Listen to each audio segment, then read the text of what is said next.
ఈరోజు మనం చెప్పుకునే కథ అటు మెట్టినింటికి ఇటు పుట్టింటికి మధ్యలో నలిగిపోతున్న ఒక ఆడపిల్ల జీవితం. అమ్మా రేవతి, నాన్నకి బాగోలేదు, నిన్నే చూడాలని కలవరిస్తున్నారు, నువ్వు బయలుదేరి రామ్మా. ఏడుస్తూ ఫోన్ చేసింది రేవతి తల్లి సావిత్రి. నేను ఆయన్ని ఎలాగోలా ఒప్పించి రాత్రి బస్కే బయలుదేరి వస్తానమ్మా, నువ్వు ఏడవకు, నాన్న జాగ్రత్త అని చెప్పి ఫోన్ పెట్టేసింది రేవతి. భర్తకి ఈ విషయం ఎలా చెప్పాలి? పోయినసారి పుట్టింటికి వెళ్ళినప్పుడు తండ్రి చేసిన పనికి ఇప్పటికీ కోపంతో రగిలిపోతున్న భర్తతో ఇప్పుడు తన తండ్రి గురించి ఎలా చెప్పాలి? పుట్టింటికి వెళతాను అని ఎలా అడగాలి అనుకుంటూ జరిగిపోయిన సంఘటనలే తలుచుకుంటూ వాటి వల్ల జరగబోతున్న పరిణామాల గురించి కుమిలిపోతుంది రేవతి. ఇప్పుడు తను పుట్టింటికి వెళతాను అని ఏ మొహం పెట్టుకొని అడగాలో అనుకుంటూ ఆలోచనల్లో మునిగిపోయిన రేవతి కాలింగ్ బెల్ సౌండ్తో ఉలిక్కిపడి ఈ లోకంలోకి వచ్చింది. కన్నీటిని కొంగుతో తుడుచుకొని మొహం కడుక్కొని ఒకసారి అద్దంలో చూసుకొని ఏడ్చినట్టు ఆనవాళ్ళు లేకుండా వెళ్ళి తలుపు తీసింది. ఏంటి ఇంత లేటు? తలుపు తీయడానికి ఎంతసేపు? ఆకలేస్తోంది, అన్నం పెట్టు, కాళ్ళు కడుక్కొని వస్తా అంటూ విసురుగా వాష్రూంలోకి వెళ్ళిపోయాడు విజయ్. ఈలోగా రేవతి తల్లి మళ్ళీ ఫోన్ చేసింది. అమ్మా, నేను మళ్ళీ చేస్తాను, మీ అల్లుడు గారు భోజనానికి వచ్చారు అంటూ ఫోన్ కట్ చేసింది. విజయ్ వచ్చి సోఫాలో కూర్చున్నాడు. ప్లేట్లో భోజనం పట్టుకొని వెళ్ళి విజయ్కి అందించి పక్కనే కూర్చుంది రేవతి. అన్నం తింటూ టీవీలో లీనమైపోయిన భర్తతో, ఏమండి, మా అమ్మ ఫోన్ చేసింది అంటూ ఏదో చెప్పబోతూ ఉండగానే విజయ్ ఫోన్ రింగ్ అయింది. అది వాళ్ళ ఇంటి నుండి కావడంతో వెంటనే ఫోన్ లిఫ్ట్ చేశాడు విజయ్. ఫోన్లో అవతలి వ్యక్తి ఏం చెప్తున్నారో కానీ విజయ్ మొహం వెలిగిపోతోంది. సరే నాన్న, ఓకే నాన్న అంటూ ఫోన్ పెట్టేశాడు విజయ్. తన వైపే ప్రశ్నార్థకంగా చూస్తూ ఉన్న రేవతితో, మా తమ్ముడి ఉపనయనానికి ముహూర్తం కుదిరింది, కాకపోతే టైం తక్కువ ఉంది, ఇంకా 10 రోజులలో కుదిరింది ముహూర్తం. అమ్మ ఒక్కటే కష్టపడలేదు, నువ్వు ఇవాళ రాత్రి బస్కి బయలుదేరి ఊరికి వెళ్ళు, అమ్మకి సాయంగా ఉంటుంది, నేను ఒక 4 రోజుల్లో వస్తాను అంటూ మాట్లాడుతున్న భర్త వైపు ఏ భావం లేకుండా చూస్తూ ఉండిపోయింది రేవతి. ఇప్పుడు తన పుట్టింటి విషయం ఎలా చెప్పాలి అనుకుంటూ ఉండిపోయింది. ఇంతలో విజయ్ రేవతి భుజం పైన చేయి వేసి కదిపేసరికి ఈ లోకంలోకి వచ్చింది. ఏం ఆలోచిస్తున్నావు? పెరుగు వెయ్యి అన్నాడు విజయ్. పెరుగు తీసుకువచ్చి వడ్డిస్తూ ఏదైతే అదయింది అని ధైర్యం తెచ్చుకొని రేవతి తన తల్లి బాధ గురించి చెప్పింది విజయ్కి.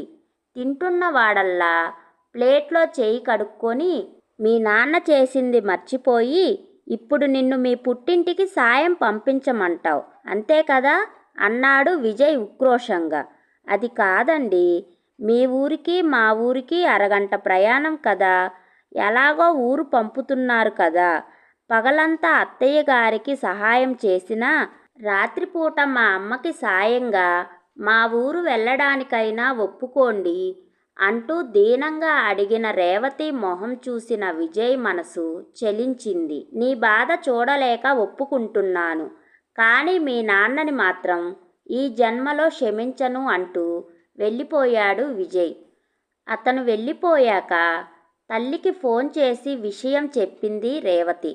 పోనీలేమ్మా, అల్లుడు ఒప్పుకోవడం గొప్ప విషయం, మీ నాన్నగారి ప్రవర్తన అతని మనసును అంత గాయం చేసింది, మరి ఏం చేస్తాం, జాగ్రత్తగా రా తల్లి అంటూ ఏడుస్తూ ఫోన్ పెట్టింది రేవతి తల్లి సావిత్రి. ప్రయాణానికి బట్టలు సర్దుకుంది. తన తండ్రి గురించే బాధపడుతూ ఆ ఆలోచనల్లో మునిగిపోయింది రేవతి. నెల రోజుల క్రితం జరిగిన సంఘటన ఆమె కళ్ళలో కదలాడుతోంది. 1 నెల క్రితం అనారోగ్యంతో బాధపడుతున్న రేవతి తండ్రిని హాస్పిటల్లో చేర్చారు. అతనికి లివర్ సంబంధించిన క్యాన్సర్ వచ్చింది అని, అది కూడా ఆఖరి స్టేజిలో ఉందని డాక్టర్స్ చెప్పారు. కొంత వైద్యం చేసి ఇంటికి పంపించేశారు.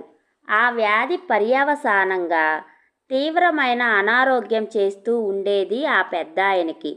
కడుపు మొత్తం నీటితో ఉబ్బిపోయి నీరు కృత్రిమ పద్ధతిలో తీయవలసి వచ్చేది. ఆ ప్రక్రియ చాలా బాధాకరంగా ఉంటుంది. ఇక ఈ వ్యాధిని భరించే శక్తి, ఆ నొప్పి తట్టుకునే శక్తి నాకు లేదు అంటూ నాకు మెర్సీ కిల్లింగ్ కావాలి అని ప్రాధేయపడేవాడు. కానీ చూస్తూ చూస్తూ అలా ఎవరూ ఒప్పుకోలేదు. తండ్రికి బాగోలేదు అని చూడడానికి వెళ్ళిన రేవతి, ఆమె భర్త ఇంటికి వెళ్ళేసరికి ఇంటి తలుపులు దగ్గరగా వేసి ఉన్నాయి. లోపలికెళ్ళి చూసేసరికి రక్తపు మడిగిలో పడి ఉన్నాడు రేవతి తండ్రి. పీక కోసుకున్నట్టు స్పష్టంగా తెలుస్తోంది. ప్రథమ చికిత్స అందిస్తూనే అంబులెన్స్కి కాల్ చేశాడు విజయ్. 10 నిమిషాలకి వచ్చిన అంబులెన్స్లో హాస్పిటల్కి తీసుకెళ్తుండగా కూరల బ్యాగుతో ఇంటికి వచ్చిన రేవతి తల్లి సావిత్రితో కలిసి అన్నీ అక్కడే పడేసి హాస్పిటల్కి ఆగమేఘాలపై చేరుకున్నారు. ఇది అసలు ఎవరూ ఊహించని ఘటన కావడంతో ఎవరికీ గుండెదడ తగ్గలేదు.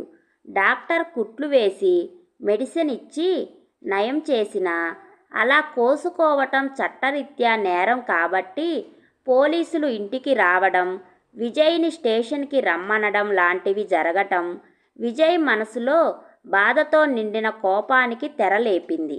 ఆనాటి నుండి విజయ్ ప్రవర్తనలో మార్పు వచ్చింది.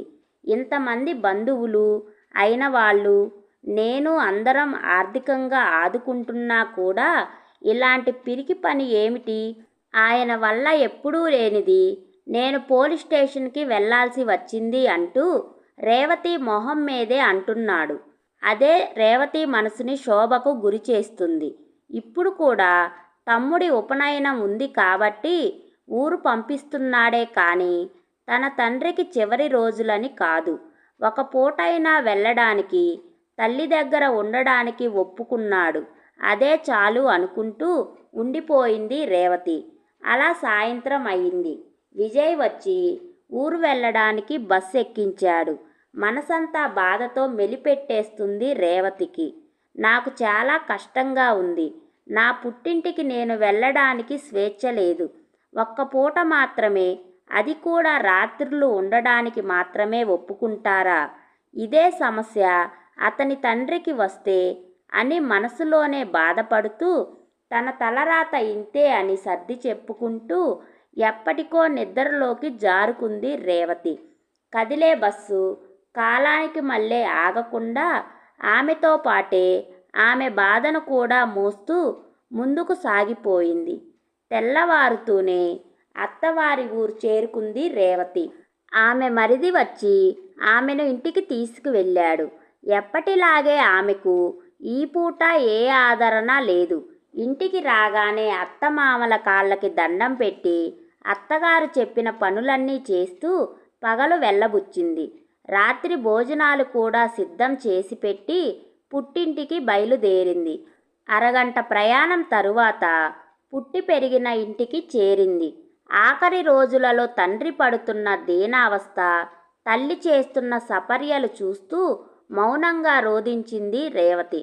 ఆ పూటంతా ఆ తల్లి కూతుర్లు ఆ పెద్దాయన మంచం దగ్గరే కూర్చొని వారి పేదరికపు దీనస్థితికి తోడైన అనారోగ్యం గురించి బాధపడుతూ వారి కష్టాన్ని కన్నీటి రూపంలో కరిగించుకుంటూ ఆ రాత్రిని కరిగించారు. తెల్లవారగానే మళ్ళీ అత్తింటికి వెళ్ళిపోవాలి కదా. తన కోడలి బాధ్యత నెరవేర్చేందుకు వెళ్ళిపోయింది రేవతి. అలా పగలు అత్తింట్లో చాకిరీ చేసి రాత్రిపూట పుట్టింట్లో సాయంగా, తల్లికి ధైర్యంగా తండ్రి చివరి రోజులని గడిపింది రేవతి. విజయ్ సెలవు పెట్టుకొని ఊరు వచ్చాడు. ఈ 4 రోజులుగా రేవతి పడుతున్న మానసిక వేదనను చూసి అతని మనసు కూడా కరిగిందేమో. రేవతిని పుట్టింట్లో వదిలిపెడుతూ నువ్వు మీ నాన్నగారి దగ్గరే ఉండు. ఇక్కడి పనులు నేను చూసుకుంటాను ఈ 2 రోజులు. పెళ్లి కొడుకుని చేసే టైంకి అక్కడికి వద్దువు కానీ అని చెప్పేసరికి ఆ తల్లి కూతుర్ల మొహంలో సంతృప్తి కనిపించింది విజయ్కి. ఆ 2 రోజులు తండ్రికి సపర్యలు చేసుకుంటూ తల్లికి సాయం చేస్తూ గడిపింది రేవతి. ఇక ఆ రోజు రానే వచ్చింది. తల్లిదండ్రుల వంక బాధగా చూసి తండ్రి పక్కనే కూర్చొని, నేను మళ్ళీ వస్తాను, నువ్వు జాగ్రత్త నాన్నా అంటూ ఉంటే అప్పటికే మాటలు కోల్పోయిన ఆ తండ్రి కంట కన్నీటి రూపంలో సమాధానం వచ్చింది. అయినా గుండె రాయి చేసుకొని పెద్ద కోడలిగా తన బాధ్యత నెరవేర్చేందుకు మరిదిని ఒడుగు పెళ్ళికొడుకుని చేసేందుకు అత్తారింటికి వెళ్ళింది రేవతి. విజయ్ తప్ప మిగతా అందరూ ఆమెను ఒక దోషిగా చూశారు. మరిది ఒడుగు పెట్టుకొని పుట్టింట్లో కూర్చుంది పెద్ద కోడలు అంటూ దెప్పి పొడుపు మాటలు మాట్లాడుతూనే ఉన్నారు. నువ్వు వాళ్ళెవరినీ పట్టించుకోకుండా ధైర్యంగా ఉండు రేవతి. నీ భర్తను నేనే చెప్పాను నిన్ను అక్కడే ఉండమని. ఈ ఒడుగు అయిపోయాక నీకు కావలసినన్ని రోజులు మీ నాన్నగారికి సపర్యలు చేసుకుందువు గాని నీ భర్తను నేనే చెబుతున్నా. అడ్డమైన వాళ్ళ మాటలు నువ్వు పట్టించుకోకు. మామయ్య గారంటే నాకు కూడా ఇప్పుడు కోపం లేదు. నీతో కఠినంగా ప్రవర్తించినందుకు క్షమించు అంటూ ధైర్యం చెప్పాడు విజయ్. అలా ఆ రోజు విజయ్ తమ్ముడిని ఒడుగు పెళ్లి కొడుకుని చేసింది రేవతి. పేరంటం అంతా చాలా చక్కగా జరిపించింది ఆ ఇల్లాలు. మధ్యాహ్నం అందరి భోజనాలు అయ్యాక రేవతి మనసు ఏదో కీడు శంకించటం మొదలుపెట్టింది. ఏదో తెలియని బాధ, దిగులు ఆమెను చుట్టుముట్టింది. విజయ్ ఆమె పరిస్థితి అర్థం చేసుకొని ఆమెను ఓదార్చసాగాడు. ఇంతలో ఆమె ఫోన్ మోగింది. ఆ రింగ్ ఆమె గుండె వేగం పెంచేసింది. అమ్మ ఫోన్ చేస్తోంది. మా నాన్నకి ఏమీ కాలేదు కదా అంటోంది. కానీ ఫోన్ తీయలేకపోతోంది. ఆమె చేతులు వణికిపోతున్నాయి. రేవతి చేతిలో నుండి విజయ్ ఫోన్ తీసుకొని ఆన్ చేయగానే అతని కన్నుల వెంట నీరు రేవతి గుండెను ముక్కలు చేస్తోంది. అతను ఫోన్ కట్ చేసి రేవతిని దగ్గరకు తీసుకొని మీ నాన్నగారు ఇక లేరు అని చెప్పాడు. ఆ క్షణం రేవతి కుప్పకూలిపోయింది. ఆమెకు అంతా శూన్యంలా కనిపించింది. శోకంతో గుండె బద్దలైపోతోంది. ఈ కష్టం నేను భరించలేను. నాన్న లేరు అంటే నాకు చాలా కష్టంగా ఉంది అంటూ గుండెలలిసేలా ఏడుస్తోంది. అయ్యో అయ్యో, నిండు ఇంట్లో ఇలా ఏడవకూడదమ్మాయి. బుజ్జిగాడిని ఒడుగు పెళ్లి కొడుకుని చేశాం కదా. మీకు పక్షిని. ఇక నువ్వు నీ మొగుడు ఇక్కడ ఉండకూడదు. నీ పుట్టింటికి వెళ్ళు. ఒడుగు సంగతేదో మేమే అఘోరిస్తామంటూ నిష్ఠూరంగా మాట్లాడింది ఒక పెద్దావిడ. అసలే తండ్రిని కోల్పోయిన బాధలో ఆ మాటలు రేవతి మనసుని ఛిద్రం చేశాయి. బాధగా భార్యని పుట్టింటికి తీసుకువెళ్ళాడు విజయ్. గుమ్మంలో కాలు పెట్టగానే నీ తండ్రి చచ్చిపోతాడు అని తెలిసినా అత్తింటి వైభోగం మరిగి పండుగ చేసుకునేందుకు వెళ్ళావా అన్నారు పుట్టింటి బంధుగణం. తన తప్పు లేకుండా 2 కుటుంబాల ముందు అపరాధిలా నిలబడింది రేవతి. ఈ కష్టం పగవాడికి కూడా రాకూడదు అంటూ తండ్రి శవంపై పడి ఏడుస్తుంది రేవతి. Thanks for watching. ఈ స్టోరీ కనుక మీకు నచ్చినట్లయితే ప్లీజ్ లైక్ చేయండి, షేర్ చేయండి. మరిన్ని మంచి మంచి కథల కోసం మా ఛానల్ని సబ్స్క్రైబ్ చేసుకోండి.